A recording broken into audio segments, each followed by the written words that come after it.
रहूँगा पथ पर, चलता रहूँगा पथ पर, चलने में माहिर बन जाऊँगा। चलता रहूँगा पथ पर, चलने में माहिर बन जाऊँगा। या तो मंजिल मिल जाएगी या अच्छा मुसाफिर बन जाऊँगा। तो चलते रहिए इस कठिन पथ पर जो कि हमारा हाई स्कूल बोर्ड एग्ज़ाम कहलाता है। तो प्यारे बच्चों, एक बार फिर से आप सबका स्वागत है मेरे यूट्यूब चैनल तौफीक सर फ्री एजुकेशन में। आप सबके लिए मैं फिर से एक बार बहुत ही महत्वपूर्ण प्रश्न लेकर आया हूं, जो कि पाठ 9 से है, जिसका नाम है त्रिकोणमिति के कुछ अनुप्रयोग। इस प्रश्न पर गौर कीजिए और अगर आपने 5-10 मिनट इसको पूरा देख लिया तो मुझे पूर्ण विश्वास है कि ये सवाल आपको आसानी से समझ में आ जाएगा और इससे जैसे सारे सवाल आप लगाने लगेंगे। तो देखते हैं क्या है प्रश्न है, भूमि के एक बिंदु से एक 20 मीटर ऊंचे भवन के शिखर पर लगी एक संचार मीनार के तल और शिखर के उन्नयन कोण क्रमशः 45 अंश और 60 अंश हैं। तो मीनार की ऊंचाई ज्ञात कीजिए। अब इसके लिए बच्चों हमें पहले फिगर क्रिएट करना पड़ेगा। सवाल कह रहा है भूमि, तो मान लेते हैं ये भूमि पर एक बिंदु है, इसका नाम रख देते हैं ए। ये भूमि पर एक बिंदु है और भूमि के एक बिंदु से 20 मीटर ऊंचे भवन। अब यहाँ पर ये भवन है, ये आपका भवन है, इसकी ऊंचाई इसने क्लियर कर दी है 20 मीटर। तो ये भवन हो गया 20 मीटर का। अब ये भूमि पर ही खड़ा है, तो इस तरह से एक बिंदु ये हो गया और एक बिंदु ये हो गया और एक बिंदु ये हो गया। इस तरह से हमारे 3 बिंदु क्लियर हो गए। और ये कह रहा है आगे पढ़ने पर मीनार के तल और शिखर के उन्नयन कोण। तल, मीनार के तल, अब मीनार कहाँ पे है? ये भवन हो गया हमारा, इसके ऊपर एक मीनार है, ये मीनार है, इसका नाम रख देते हैं डी। अब ये मीनार है, ये मीनार का शिखर है और मीनार का तल ये है। तो तल से कितना कोण बन रहा है? तल से कोण बन रहा है 45 अंश और शिखर से इसका कोण बन रहा है 60, यानी कि ये पूरा 60, ये वाला कोण 60 अंश का है और ये वाला कोण 45 अंश का है। 2 कोण हैं, एक ये कोण है CAB और एक है DAB। तो ये हमने फिगर बना लिया है। ऊंचाई इसकी पूछी गई है, मीनार की ऊंचाई ज्ञात कीजिए। तो यहाँ पर हम रख लेते हैं H मीटर और यहाँ से यहाँ तक हम रख लेते हैं X मीटर। अब प्यारे बच्चों, इस फिगर के तरह से हमें लिखना पड़ेगा इस फिगर में क्या क्या हमने लिया है। तो यहाँ पर माना जाएगा, माना BC एक मीनार है, एक मीनार है बराबर 20 मीटर तथा BC एक मीनार नहीं, सॉरी, यहाँ पर BC एक भवन है। फिर से करेंगे, माना BC एक भवन है, भवन है बराबर 20 मीटर तथा ये वाला DC एक मीनार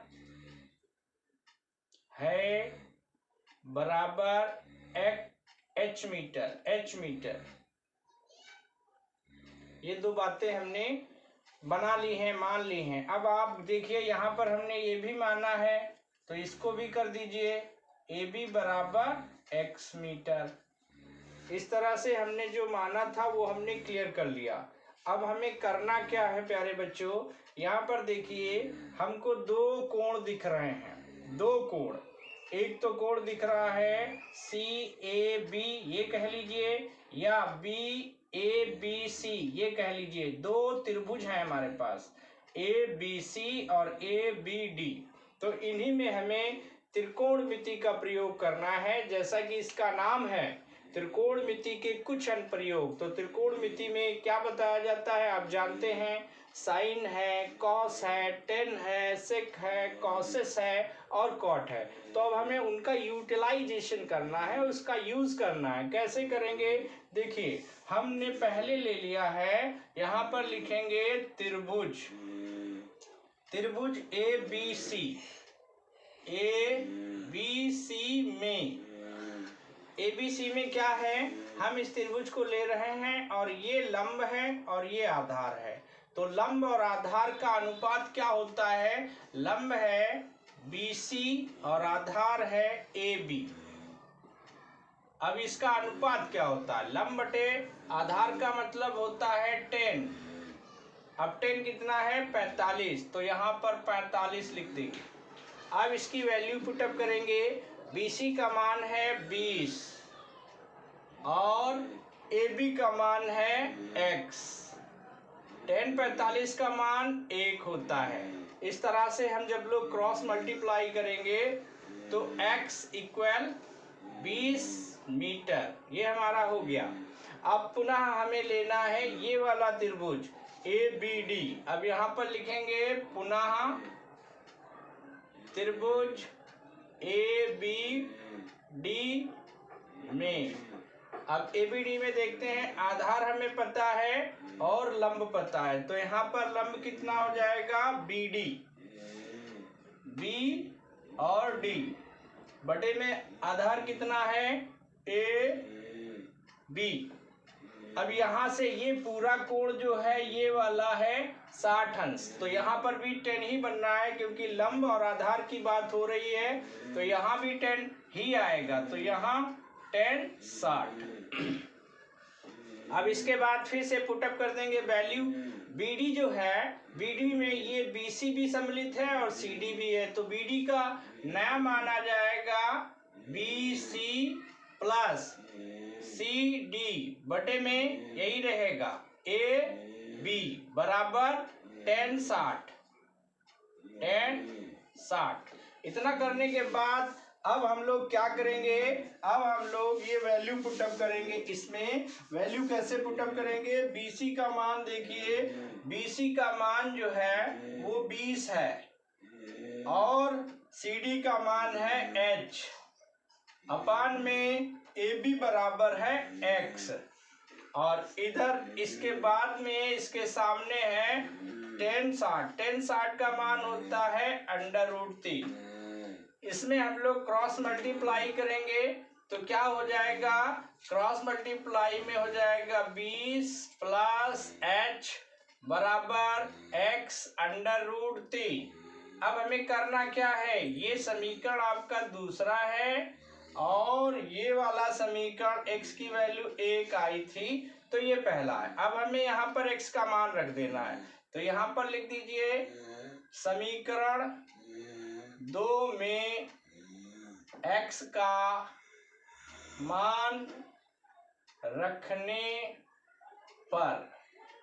अब जब हम मान रखेंगे तो क्या हो जाएगा भाई, यहाँ पर x की वैल्यू रखनी है, तो x की वैल्यू है 20, x की वैल्यू है 20, तो रखते हैं 20 प्लस h बराबर 20 √3। अब हमें वैल्यू तो h की बतानी है, तो h इधर ही रहेगा और ये 20 इधर चला जाएगा, तो हो जाएगा 20 √3 माइनस 20। इस तरह से अब ये हम 20 जो है दोनों जगह तो कॉमन निकाल देंगे, 20 कॉमन निकल गया, अंदर क्या बचा √3 और यहाँ पर -1। तो इस तरह से ये आपका फाइनल आंसर आ गया है। ये आप जो पूछा गया था, यानी कि संचार मीनार की ऊंचाई आपकी हो जाएगी 20 √3 -1 मीटर।